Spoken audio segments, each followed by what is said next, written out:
ଏବେ ତ ରଜ ଆସିଲାଣି, ସମସ୍ତଙ୍କ ଘରେ କିଛି ନା କିଛି ସ୍ପେଶାଲ ଆଇଟମ୍ ବନିବ। କିନ୍ତୁ ଆଜି ମୁଁ କଙ୍କଡ଼ା ତରକାରୀ ଆଣିଛି, ସେ ପୁଣି ଲାଲ ଲାଲ ଝାଲ ଝାଲ। ଆଜି ମୁଁ ଯେଉଁ ତରିକାରେ କଙ୍କଡ଼ା ତରକାରୀ ବନେଇଛି, ଆପଣମାନେ ଥରେ ଏହି ପ୍ରୋସେସ୍ରେ ବନାନ୍ତୁ, ଦେଖିବେ ଗୋଟେ ଥାଳି ଭାତ ସାରିକି ଆଉ ଥରେ ଭାତ ମାଗିବେ। ତ ଆଜିକାର ରେସିପି ଆମେ ଷ୍ଟାର୍ଟ କରିଦେବା। ଏଠି ଭଲ ଭାବରେ କଙ୍କଡ଼ାକୁ ଧୋଇ ଦେଇକି ପରିଷ୍କାର କରିକି ମୁଁ ନେଇ ଆସିଛି। ଆଉ ଏଠିଥିରେ ଦେଇଦେବା ଲୁଣ ହଳଦୀ ଗୋଳେଇଦେବା, ଆଉ ସେଥିରେ ଟିକେ ଲଙ୍କା ପାଉଡର ଦେଇଦେବା। ଟିକେ ଲୁଣ ହଳଦୀ ଗୋଳେଇଲା ବେଳେ ଲଙ୍କା ପାଉଡର ଦେଇଦେଲେ ତା ସ୍ୱାଦଟା ବଢ଼ିଆ ଲାଗେ ଖାଇବା ପାଇଁ। ଆପଣମାନେ ଯେତେବେଳେ ଭଜା ଖାଇବାକୁ ପସନ୍ଦ କରନ୍ତି ତାହେଲେ ଏମିତି ଲଙ୍କା ପାଉଡର ଦେଇକି ଟିକେ ଭାଜିଦେବେ, ଦେଖିବେ ବଢ଼ିଆ ଲାଗିବ ଖାଇବା ପାଇଁ। ଆଉ ତରକାରୀରେ ମଧ୍ୟ ସେତିକି ଟେଷ୍ଟ ବି ଆସିବ। ଏକୁ ଭଲ ଭାବରେ ଗୋଳେଇଦେବା। ଆଉ କଙ୍କଡ଼ା ଛଡ଼େଇବା ପାଇଁ ସମସ୍ତଙ୍କୁ ବହୁତ କଷ୍ଟ ଲାଗେ, କିନ୍ତୁ ଏଇଟା ବହୁତ ଇଜିରେ ହିଁ ଛାଡ଼ିଯାଏ କଙ୍କଡ଼ାଟା। ଦେଖନ୍ତୁ ଏଠି ବଢ଼ିଆ ଭାବରେ କଙ୍କଡ଼ାକୁ ଧୋଇ ଦେଇଥିଲି, ଆଉ ତାର ଗୋଡ଼ ଗୁଡ଼ା ବଢ଼ିଆ ଭାବରେ ଛେଚି ନେଇଯାଇଥିଲି। ତ ଏଠି ଲୁଣ ହଳଦୀ ଗୋଳେଇକି ମୁଁ ରଖିଦେଇଛି କଙ୍କଡ଼ାକୁ। ଏଠି ମସଲା କିଛି ମୁଁ ରେଡ଼ି କରିଛି। ଏଠି ରସୁଣ ନେଇଛି, ପିଆଜ ନେଇଛି, ଟମାଟୋ ଆଉ 1 ଇଞ୍ଚର ଅଦା ନେଇଛି। ଏଠି ମୁଁ ନେଇଥିଲି ଧନିଆ 1 ଚାମଚ, ଜିରା 1 ଚାମଚ, ଆଉ କିଛି 4-5ଟା ଶୁଖିଲା ଲଙ୍କା। ଏସବୁକୁ ମୁଁ ପୁରା 10-15 ମିନିଟ୍ ଧରିକି ଭିଜେଇକି ରଖିଥିଲି, କାହିଁକିନା ଧନିଆଟା ଜିରାଟା ଟିକେ ବାଟିବା ପାଇଁ ଅସୁବିଧା ହେବ ସେଥିପାଇଁ। ତ ଏଠି ଏପଟେ କ'ଣ କରିବେ, ଲଙ୍କାଟାକୁ ସାଇଡ଼୍ କରିକି ଗୋଟେ ଛାଙ୍କୁଣି ସାହାଯ୍ୟରେ ଜିରା ଧନିଆକୁ ଭଲ ଭାବରେ ଧୋଇଦେବା। ଏଠି ତ ମୁଁ ଧୋଇକି ତାକୁ ଭିଜେଇକି ରଖିଥିଲି, ଏବେ ତାକୁ ଛାଙ୍କିଦେବି। ହାତରେ ବାହାର କଲେ ଅସୁବିଧା ହେବ, ସେଥିପାଇଁ ଗୋଟେ ଛାଙ୍କୁଡ଼ି ନେଇଯାଇଥିଲି। ଆଉ ପାଣିଟା ଆପଣମାନେ ୟୁଜ୍ କରିଦେବେ ତରକାରୀରେ କଲାବେଳେ। ଜିରା ଧନିଆ ଶୁଖିଲା ଲଙ୍କା ଅଦା ରସୁଣ ଆଉ ଟମାଟୋ ପିଆଜ ସବୁ ଏକାଥରକେ ଗୋଟେ ଚିକଣ ପେଷ୍ଟ ବନେଇଦେବା। ମୁଁ ତ ଏଇଠି ନେଇଯାଇଛି ଜିରା ଧନିଆ ପୁରା ବାଟିକି। ଆପଣମାନେ ଯଦି ଚାହିଁବେ ତାହେଲେ ଆପଣମାନେ ଏଇଠି ଜିରା ଧନିଆ ପାଉଡର ବି ନେଇପାରିବେ, କିନ୍ତୁ ଜିରା ଧନିଆ ପାଉଡରରେ ଏତେ ଟେଷ୍ଟ ଭଲ ଆସିବନି। ଯଦି ଆପଣମାନେ ଏମିତି ଧନିଆ ଜିରାକୁ ଟିକେ ବାଟି ଦେଉଛନ୍ତି ନା, ବଢ଼ିଆ ଟେଷ୍ଟ ତାର ଆସିବ। ଏଠି ଚିକଣ ପେଷ୍ଟ ଗୋଟେ ବନେଇ ଦେଇଛି ଦେଖନ୍ତୁ। ଆଉ ଏଠି ଗୋଟେ ଡିସ୍ ମୁଁ ବସେଇ ଦେଇଛି, ସେଥିରେ ସୋରିଷ ତେଲ ନେଇଯିବା। ନେଇକି ସେଥିରେ ଆଳୁ ଦେଇଦେବା। ଆଳୁର ସାଇଜ ମୁଁ ଏଠି ମୋଟା ମୋଟା କରି ରଖିଛି, କାହିଁକିନା କଙ୍କଡ଼ା ସହିତ ଆଳୁଟା ସିଝିବାକୁ ଟାଇମ୍ ଲାଗିବ। ଆଉ ଆଳୁଟା ଯଦି ଆପଣମାନେ ପତଳା କରି କାଟିଦେବେ ତାହେଲେ ଆଳୁଟା ଘାଣ୍ଟି ହେଇଯିବ, ଯାହାଫଳରେ କି ତରକାରୀର ସ୍ୱାଦ ପୁରା ବେକାର କରିଦେବ, ଭଲ ଲାଗିବନି। ସେଥିପାଇଁ ଟିକେ ମୋଟା ମୋଟା କରିକି ଆଳୁ ନେବେ, ଯେମିତି ଆମର ମଟନରେ ବଡ଼ ବଡ଼ କରିକି ଆଳୁ ନିଅନ୍ତି ବଡ଼ ସାଇଜର, ଠିକ୍ ସେଇ ଟାଇପ୍ର କରିକି ଆଳୁ ନେବେ। ଏଠି ପୁରା ଆଳୁ ଦେଖନ୍ତୁ ଲାଲ ଲାଲ ହେଇକି ଭାଜିଗଲାଣି। ଏଥିରେ ମୁଁ ଲୁଣ ହଳଦୀ କିଛି ବି ଦେଇନଥିଲି, ସେମିତି ସିମ୍ପୁଲ ଦେଇଥିଲି। ଏଥରକ ଆଳୁକୁ ଭଲ ଭାବରେ କାଢ଼ିଦେବା। କାଢ଼ିକି ସେଇ ତେଲରେ ଦେଇଦେବା ଏନେ କଙ୍କଡ଼ାକୁ ଭଲ ଭାବରେ ଲାଲ ଲାଲ କରିକି ବି ଭାଜିଦେବା ଆମେ ଏନେ। କଙ୍କଡ଼ା ଖାଇବାକୁ ତ ସମସ୍ତେ ପସନ୍ଦ କରନ୍ତି, କିନ୍ତୁ ତାକୁ ଛଡ଼େଇବା ବହୁତ କଷ୍ଟ ହୋଇଥାଏ। ଯେଉଁମାନଙ୍କୁ କଙ୍କଡ଼ା ଛଡ଼େଇ ଆସେ ସେମାନେ ଛଡ଼େଇ ଦେବେ, ଆଉ ଯେଉଁମାନଙ୍କୁ ଆସେ ନା ସେମାନେ କଙ୍କଡ଼ା ଛଡ଼େଇବା ନାଁ ଶୁଣିକି ହିଁ ଖାଇବାକୁ ଡରିବେ। କିନ୍ତୁ ସେ ଯାହା କୁହନ୍ତୁ, କଙ୍କଡ଼ା ତରକାରୀ ଖାଇବାକୁ ବହୁତ ଟେଷ୍ଟି। କ'ଣ ସାଙ୍ଗମାନେ, ମୁଁ ଠିକ୍ କହିଲି ନା? ଯଦି ମୋ କଥାରେ ଆପଣମାନେ ଏକମତ ତାହେଲେ କମେଣ୍ଟ ମାଧ୍ୟମରେ ନିଶ୍ଚୟ ଜଣାଇଦେବେ। ଏଠି ଦେଖନ୍ତୁ କଙ୍କଡ଼ା ପୁରା ବଢ଼ିଆ ଭାବରେ ଲାଲ ଲାଲ ହେଇକି ଭଜା ହେଇଗଲାଣି। ଏବେ ତାକୁ କ'ଣ କରିବା, ଗୋଟେ ଜାଗାକୁ କାଢ଼ିଦେବା। ସାଙ୍ଗମାନେ ଆଜି ଏତେ ଭଲ ରେସିପିଟେ ଆଣିଛି, ଆପଣମାନେ ଖାଲି ଦେଖିକି ଯିବେନି, ଭିଡ଼ିଓଟି ପାଇଁ ଛୋଟ ଲାଇକ୍ କରିଦେବେ। ଯଦି ଚ୍ୟାନେଲରେ ନୂଆ ଅଛନ୍ତି ତାହେଲେ ଚ୍ୟାନେଲଟିକୁ ମୋର ସବସ୍କ୍ରାଇବ୍ କରିଦେବେ। ଯଦି ମୋତେ ଫେସବୁକ୍ ପେଜରୁ ଦେଖୁଥାନ୍ତି ତାହେଲେ ପେଜଟିକୁ ମୋର ଫଲୋ କରିଦେବେ। ଯଦି ରେସିପିଟି ଆଜିକାର ଭଲ ଲାଗୁଥାଏ ତାହେଲେ ଭଲ ଭଲ କମେଣ୍ଟ ଦ୍ୱାରା ଜଣାଇବେ ଆପଣମାନଙ୍କର ମନ କଥା। ଏଠି ଦେଖନ୍ତୁ ମୁଁ ବଢ଼ିଆ ଭାବରେ ପୁରା କଙ୍କଡ଼ାଟାକୁ ତାକୁ ପୁରା କାଢ଼ି ଦେଉଛି ଡିସ୍ରୁ। ଆଉ ସେଇ କଙ୍କଡ଼ା କାଢ଼ି ସାରିଲା ପରେ ସେତିକ ସବୁ ସେଇ ତେଲରେ ହିଁ ଆମେ ଆଉ ଟିକେ ତେଲ ଦେଇକି ତରକାରୀ କରିବା। ସବୁବେଳେ ମନେ ରଖିବେ, ମାଛ ହେଉ କିମ୍ବା କଙ୍କଡ଼ା ହେଉ, ଆପଣମାନେ ଯେକୌଣସି ଜିନିଷ ଆଇଁଷ ଜିନିଷ ଭାଜୁଛନ୍ତି ସେଇ ଆଇଁଷ ତେଲରେ ହିଁ ତରକାରୀ କରିବେ, ଦେଖିବେ ଏତେ ବଢ଼ିଆ ଟେଷ୍ଟ ତାର ଆସିବ। ଏଠି ତେଲ କିଛି ବଳିଯାଇଛି ତ ମୁଁ କ'ଣ କରିଛି ନା ସେଥିରେ ଦେଇଦେଉଛି ଆହୁରି ଏକ୍ସଟ୍ରା ତେଲ।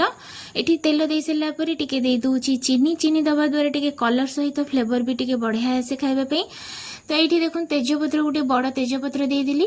ଆଉ ଏଠି ଦେଇଛି କିଛି ଗୋଟା ଗରମ ମସଲା, ଯେମିତିକି ଡାଲଚିନି ଗୁଜୁରାତି ବଡ଼ ଅଳେଇଚ, ଏସବୁକୁ ଦେଇକି ଟିକେ ଘାଣ୍ଟି ଦେବା। ଘାଣ୍ଟି ସାରିଲା ପରେ ଆମେ ତାକୁ କ'ଣ କରିବା, ସେଥିରେ ଦେଇଦେବା କଟା ପିଆଜ। ଏଠି ପିଆଜର କ୍ୱାଣ୍ଟିଟି ମୁଁ କମ୍ ନେଇଥିଲି ବାଟିଲା ବେଳେ। 1 କିଲୋ ଏଠି କଙ୍କଡ଼ା ଥିଲା, ତ 1 କିଲୋରୁ ମୁଁ ଦେଇଥିଲି ଗୋଟେ ବଡ଼ ପିଆଜ ବାଟିଲା ବେଳେ, ଗୋଟେ ବଡ଼ ପିଆଜ ଦେଇଥିଲି। ଆଉ 2 ଖୋସା ରସୁଣ ଦେଇଥିଲି, 1 ଇଞ୍ଚର ଅଦା ଦେଇଥିଲି ମସଲାରେ ବାଟିବା ପାଇଁ, ଆଉ ଗୋଟେ ଟମାଟୋ। ତ ଏବେ ମୁଁ 2ଟା ପିଆଜ ପୁରା ଏଠି କାଟିକି ନେଇଯାଇଛି ମିଡ଼ିୟମ୍ ସାଇଜ୍ର। ନେଇକି ତାକୁ କ'ଣ କରିଛି ନା, ମୁଁ ଏନେ ଭଲ ଭାବରେ ତାକୁ ଭାଜିଦେବା ଲାଲ ଲାଲ କରିକି, ଯେମିତି ଆମେ ମଟନରେ ପିଆଜ ଭାଜୁ ଠିକ୍ ସେଇ ଟାଇପ୍ର। ଭାଜି ସାରିଲା ପରେ ସେଥିରେ ଦେଇଦେବା ପେଷ୍ଟ, ଯେଉଁ ପେଷ୍ଟକୁ ମୁଁ ବାଟିକି ଆଣିଥିଲି ସେଇଟା ଦେଇଦେବା ଏନେ। ଦେଇକି ତାକୁ ଭଲ ଭାବରେ ତାକୁ କଷିବା। ପ୍ରଥମେ ଟିକେ ପାଣି ଛାଡ଼ିଗଲେ ତାପରେ ଅନ୍ୟ ମସଲା ଦେବା। मसला को जिते कषिबे सेते तार टेस्ट आसीबो। आउ एठी मु तो टमाटो को पेस्ट करछि। जदि आपण माने टमाटो को पेस्ट करिकि नौछंती ताले मसला को बहुत टाइम धरी कषिबे को पड़िबो। एठी मसला को पूरा तेल छाड़ला पर्यंत हम ताको कषिबी। कषि सारला परे सेथिरे दे देबा हळदी, हळदी परे दे देबा स्वाद अनुसार लूण। आउ एठी मु काश्मीरी रेड चिली 2 चम्मच नै जाईछि टिके कलर आसीबे पई। आउ एठी मु लंका पाउडर ऐड करूनी काहेकि ना मु एठी लंका बाटिछि। जदि आपण माने राग खाइबा को पसंद करंती ताले लंका कम बेसी करी आपण माने देबे। एबे आउ कोनोसी मसला दबार नाही काहेकि ना एठी तो सब मसला पूरा दिया ही जाईछि। आउ कोनोसी मसला दबार नै। एबे खाली कषिबा पूरा मसला रो तेल छाड़िला पर्यंत ताको हम भल भाबरे कषिबा। एठी देखंतु मसला रो बढ़िया भाबरे तेल छाड़ी गलानी। एइने दे देबा कंकड़ा रे जो अंडा थाए सेटा मु दे दोछि ने खोळरू छड़ेई की रखिथिली सेटा एबे दे देबा। पूरा मसला भल भाबरे कषि हे जिवो तापरे अंडाटा को देबे। अंडाटा को देई सला परे 5-10 मिनिट कषिबे जेंति कि से पूरा मसला सहित कषि हे जिवो। आ कंकड़ा रे जो स्मेलटा से माने भल बास्ना जो आसे से जिनसटा आसिला पर्यंत तो कषिबे। कषि सारला परे एथिर दे देबा एने कंकड़ा आउ आलू को देकी भल भाबरे ताको कषिबा। आउ टिके पानी दे देबा मसला सहित जेमति कंकड़ा आलू पूरा बढ़िया भाबरे गोळी हेकी कषि हे जिवो। अल्प टिके पानी दे देबा ताको कवर कर देबा। एथरे देख ताको कवर करके 5-10 मिनिट पूरा लो फ्लेम रे ताको कषिबा जे पर्यंत मसला और कंकड़ा सहित पूरा भल भाबरे मिसी न जाईछि। मसला कंकड़ा सहित पूरा मसला को जेते कषिबे सेते तार टेस्ट बढ़िया बाहरिबो। कंकड़ा को केमती अति सहज भाव में आपण मैंने घरे छड़े पारे। जदि आपण मैंने छड़ेबा को जानी ना जदि कमेंट माध्यम लिखिए ताहले मु निश्चय आपण मानक पई कंकड़ा किपरि छड़ा जाए से रेसिपी आपण मानक पई नहीं आसीबी। माने से कंकड़ा छड़ेबार जो प्रोसेसटा थाए एठी पूरा बढ़िया भाव हो से टिके पानी दे देबा। एबे पानी देकी कवर कर देबा। कवर करके तो कवर करी कषिबा पूरा जेमती पूरा मसलार पानी सुखी जिवो से पर्यंत हमें कषिबा। एठी देखंतु पूरा कषा हो गलानी। आउ केते सुंदर बढ़िया भाव पूरा मसलार तेल छाड़ी आसी सुखा सुखा होगी कषा हो जाइए। यही टाइप में आपण मैंने कषा को भी आपण मैंने खाई परिबे नचेत आपण मैंने तरकारी करके भी खाई परिबे। एठी कषिला बेले भी आउ तो मसला कंकड़ा तो सिझिबार किछि नाही काहेकि ना भजा हो जाइए। एठी केवल आलू ही सिझिबो तो आपण मैंने यही टाइम रे कषा भी काढ़ी खाई परिबे। तार भी स्वाद बहुत बढ़िया लगे खाइबा पे। तो ये मु जितकी क्वांटिटी मोर माने परिमाण दरकार पानी रो से हिसाब रे पानी नहीं जाइए। नहीं कि एबे कोन करे मसला जो चारिपटे लगी डिश रे ताकू भल भाव में पोछि देबा। पोछि ताकू कवर करके छाड़ी देबा पूरा फुटिकी सिझिबा पर्यंत। एठी देखंतु पूरा तरकारी पूरा प्रस्तुत हो जाइए। तरकारी कलरटे देखछन तो केते पूरा लाल लाल पूरा मस्त कलर गोटे आछि। आ खाइबा को भी सेतिक मस्त पूरा टेस्ट हेतिला। आपण माने निश्चय ए प्रोसेस रे करिके देखंतु। थरे जदि आपण माने ए प्रोसेस रे करले ताले सब बेले एम्ति करिया को इच्छा करिवे। एई टाइप रो कंकड़ा तरकारी आपण माने थरे ट्राई करंतु। आपण माने तो बहुत प्रकार करी खाइथिबे कंकड़ा कषा कंकड़ा केते प्रकार करी आपण माने खाइथिबे किंतु थरे एई प्रोसेस रे करी देखंतु। एटा गोटे सिंपल प्रोसेस आउ जेमति नॉर्मल हमर तरकारी हुए ठीक सेही परी आपण माने थरे एटा करंतु। मोर अनुरोध रहिला जदि केबे आपण माने कंकड़ा आनंती घर को ताले एई रेसिपीटा निश्चय करिवे। तो ये कर सारा पर देखो पूरा तरकारी हो गलानी। माने तरकारी आलू फल सब सिझी जाइए।